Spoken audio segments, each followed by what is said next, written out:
Finance minister Nirmala Sitharaman ने 2024-25 का interim budget पेश कर दिया। इस साल सरकार ने 47 लाख करोड़ रुपए से ज्यादा खर्च होने का अनुमान लगाया। ऐसे में जानते हैं कि सरकार कहां से इनकम अर्न करेगी और उस इनकम को कहां-कहां खर्च करेगी।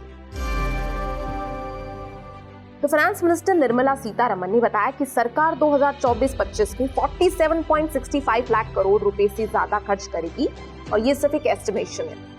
इस खर्च के लिए सरकार को 30 लाख करोड़ रुपए से ज्यादा की कमाई तो टैक्स और दूसरी जगहों से हो जाएगी, लेकिन बाकी के खर्चों के लिए गवर्नमेंट बोरो करेगी, मींस उधार लेगी। तो गवर्नमेंट की जो इनकम होती है वो मेनली टैक्स और ड्यूटीज से होती है और उसका main expenditure government schemes, grants to states, pension, subsidies और डिफेंस पर होता है। तो कहां से कमाएगी गवर्नमेंट? तो पीआईबी द्वारा बनाए गए इस ग्राफिक से समझते हैं। तो अगर आप समझिए कि सरकार के पास 1 रुपया है, अगर सरकार 1 रुपया कमाती है तो उसका 28 पैसा जो है वो उधारी का होगा, मींस बोरोइंग होगा।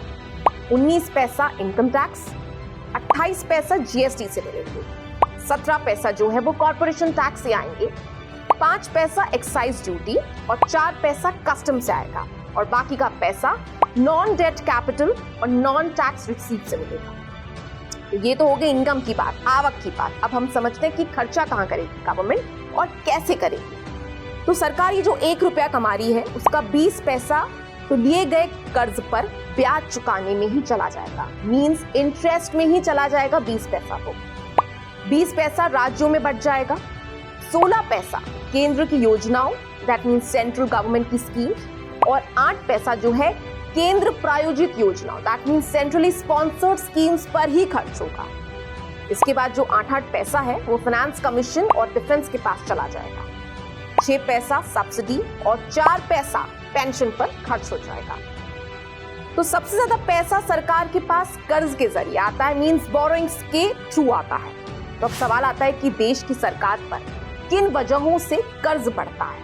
तो अगर खर्च, एक्सपेंडिचर आमदनी से, इनकम से ज्यादा हो तो सरकार को कर्ज लेना ही होता है, बोरिंग करनी पड़ती है। सरकार जैसे ही कर्ज लेती है इससे रेवेन्यू डेफिसिट बढ़ता है। इसका मतलब ये हुआ कि सरकार का खर्च, गवर्नमेंट एक्सपेंडिचर, गवर्नमेंट रेवेन्यू से ज्यादा है। आमतौर पर रेवेन्यू डेफिसिट तब ज्यादा होता है जब सरकार कर्ज के पैसों को वहां खर्च करती है जिससे रिटर्न नहीं आता है। इसका मतलब ये है कि कर्ज लेना हमेशा बुरा नहीं है। फिस्कल डेफिसिट देश की इकोनॉमी के लिए बुरा ही नहीं है अगर एक रेंज के अंदर हो। तो कर्ज लेना देश के लिए कब फायदेमंद हो सकता है, आइए समझते हैं। तो अगर वो पैसा, कर्ज से लिया गया हुआ पैसा अगर इंफ्रास्ट्रक्चर में इन्वेस्ट किया जाए, तो अगर गवर्नमेंट फिस्कल डेफिसिट के थ्रू पैसा बोरो करती है और इसे प्रोडक्टिव एरियाज में इन्वेस्ट करती है, जैसे कि इंफ्रास्ट्रक्चर डेवलपमेंट, तो इकोनॉमी को बूस्ट कर सकता है। नए roads, bridges, power plants etcetera, ये जो है वो लॉन्ग टर्म ग्रोथ के लिए बेनिफिशियल होता है। दूसरा, अगर गवर्नमेंट उस पैसे को यूज करती है टू स्टिमुलेट इकोनॉमिक ग्रोथ, तो फिस्कल डेफिसिट को स्ट्रेटेजिकली यूज करके गवर्नमेंट इकोनॉमी को स्टिमुलेट कर सकती है। जैसे कि अगर इकोनॉमिक स्लो डाउन है तो गवर्नमेंट अपने एक्सपेंडिचर को बढ़ाकर डिमांड क्रिएट कर सकती है, जो ओवरऑल इकोनॉमिक एक्टिविटी को बढ़ा देती है।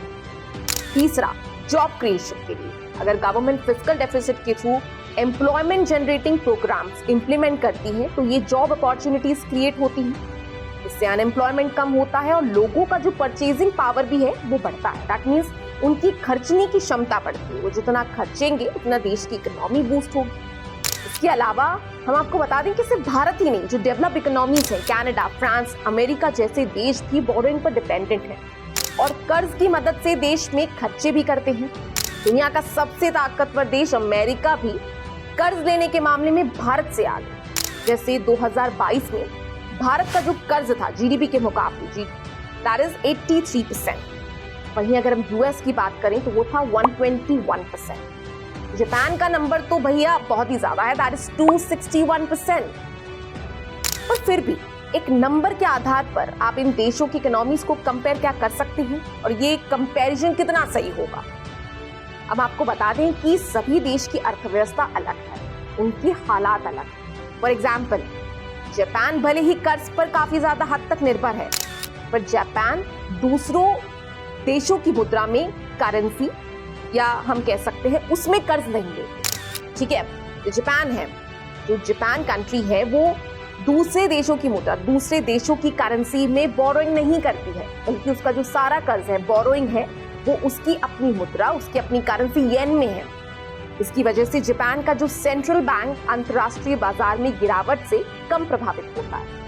इसलिए इस देश का कर्ज पर निर्भर रहना थोड़ा कम रिस्की है। पर वहीं बात करें अगर हम भारत की, भारत के लिए जहां बोरोइंग्स जो है एक्सटर्नल डेब्ट से होता है, मतलब विदेशी लोन से, तो वहां ये रिस्की साबित हो सकता है। मार्च 2023 तक जो एक्सटर्नल डेब्ट है इंडिया का, वो बढ़कर कुछ 624.7 अरब डॉलर पहुंच गया, जिसमें अगर देश से हमने कर्ज लिया है और अगर उस देश की करेंसी हमारे देश की करेंसी से मजबूत है, तो हमारे देश पर एक आर्थिक तनाव आ सकता है। इसलिए कर्ज किस उपयोग में लिया जा रहा है, उसे कहां इन्वेस्ट किया जा रहा है, किस करेंसी में लिया जा रहा है, ये सभी बातें मायने रखती हैं उसके प्रभाव को समझने के लिए। तो ये स्टोरी आपको कैसी लगी हमें कमेंट सेक्शन में जरूर बताएं और तब तक देखते रहें OTT इंडिया।